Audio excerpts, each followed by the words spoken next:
It began with footsteps, not the rhythmic stomp of trained soldiers, but the faltering, ragged shuffle of the half-dead. Thousands of them. Feet swollen and bleeding, skin torn open by cracked shoes or no shoes at all, stumbling forward over frozen ground and through knee-deep snow. They walked not with purpose, but with fear, because to stop walking was to die. In the bitter final months of World War II, with Allied and Soviet forces closing in on all sides, Nazi Germany entered a frenzy of chaos and cruelty. Camps that had imprisoned, enslaved, and executed millions were now emptying, not because the killing had stopped, but because the SS no longer wanted witnesses. As front lines drew near, they began marching the prisoners west, on foot, through snow and starvation, through agony and silence. They called them evacuations. But that word was a lie. These were not transports to safety.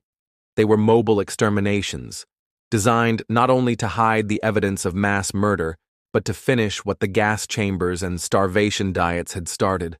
Starving, sick, wounded, and terrified prisoners, many of them just skin over bone, were forced out of their barracks, handed a blanket if they were lucky, and told to march westward.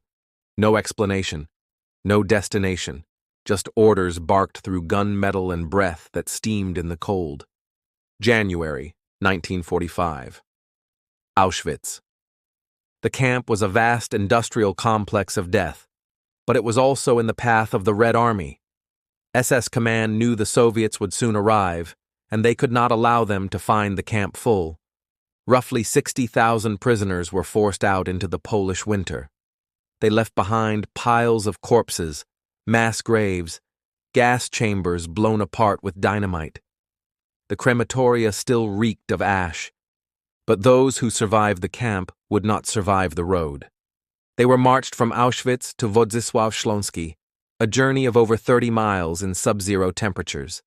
The snow was deep, the wind cut through clothing, and many wore nothing more than thin striped uniforms. There was almost no food. Some prisoners had not eaten in days before the march even began.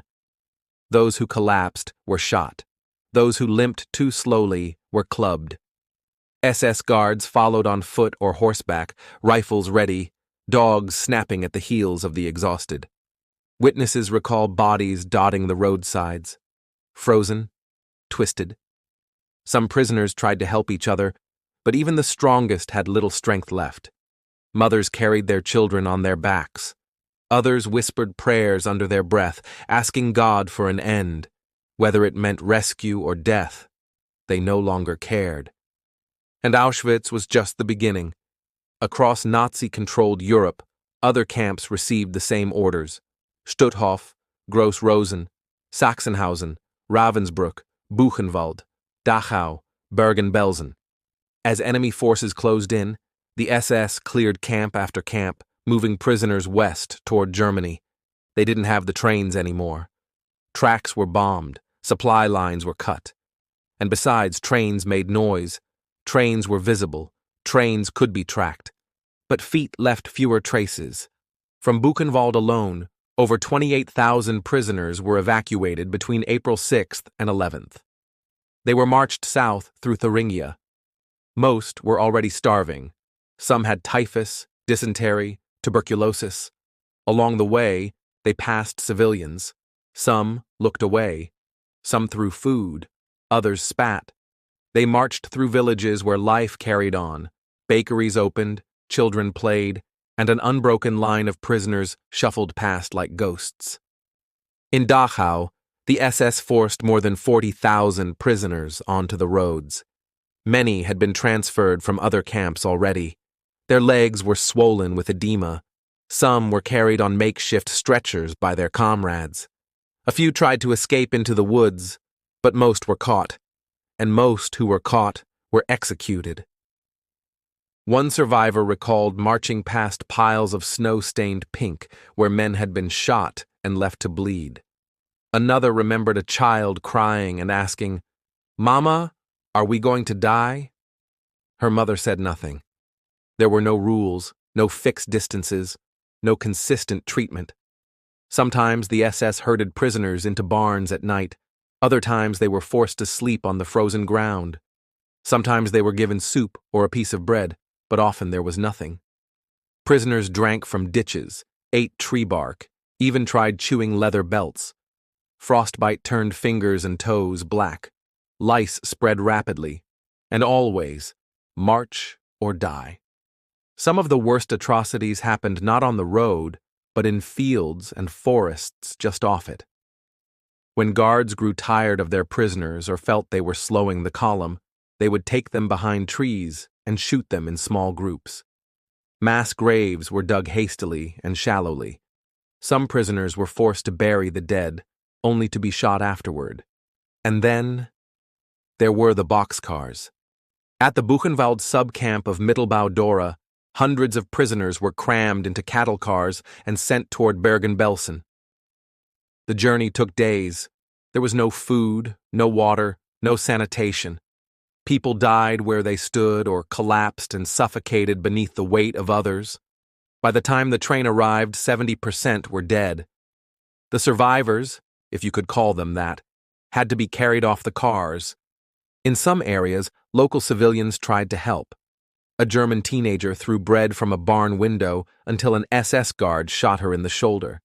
A Czech farmer left buckets of water along the road. An old woman tried to hand a blanket to a passing girl, only to be beaten by a soldier. But these acts were rare. Most people closed their doors. Others cheered the guards on, and many pretended they saw nothing at all.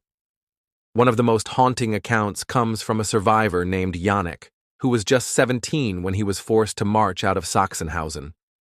"We walked for 10 days, he later told historians. Every morning, we left behind new bodies. The snow covered them quickly. I tried to remember their names, but I couldn't. There were too many." The irony of it all was bitter. The death marches happened at a time when the war was already lost. Hitler was hiding in a bunker. Berlin was being bombed. And still, the machinery of cruelty kept running, if only to erase the evidence. But they couldn't erase everything. As Allied forces pushed deeper into Germany, they began stumbling across the columns. One American unit found a line of prisoners in the woods outside Dachau.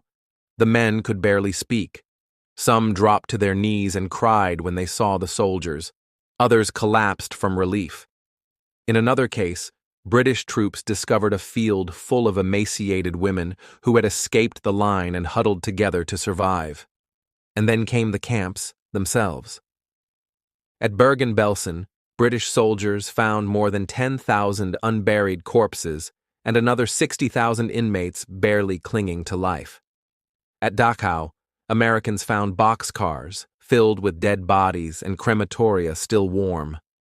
Some troops, overcome with rage, executed the SS guards on the spot. General Eisenhower, upon visiting a liberated camp, ordered that every horror be photographed and filmed. He predicted, correctly, that one day people would try to deny it ever happened. But the marches were harder to document. They had no gates, no walls, no signs over the entrance. They happened in the open, on roads, in forests, through villages. They scattered their dead across the countryside. Many were never found. No names, no graves. Historians estimate that at least 250,000 prisoners were forced to march in the last months of the war. Of those, at least 60,000 died. The true number may be far higher. And yet, some survived. Survivors speak of the guilt of having lived, of losing friends with whom they had shared bread and secrets and whispered dreams, of the moment the column stopped and no one knew whether to be afraid or grateful. They remember the sound of boots, so many boots. And then, at last, the sound of engines, Allied jeeps, liberation, freedom. But by then, many had forgotten what freedom felt like. Today, the routes of the death marches are marked with small plaques, modest memorials, and faded photographs. A road in Poland where thousands walked. A clearing in Bavaria where dozens were shot. a rail line in Germany where cattle cars sat full of corpses. Visitors pass these markers without realizing what happened there. The wind moves through the trees. Cars rush by. Children play in fields where others once died. The death marches are not as famous as the camps. They are not often taught in schools. They are uncomfortable, even among the already horrific accounts of the Holocaust. But they matter, because they were deliberate, calculated, and personal. They were not the product of bureaucracy or distance or orders passed down from a distant office. They were murder, up close, on foot, one bullet, one step, one body at a time. They were the last cruelty of a regime built on cruelty, and they were meant to be forgotten. But we remember. Thank you for listening to Last Post History. Subscribe for more true stories from the world at war.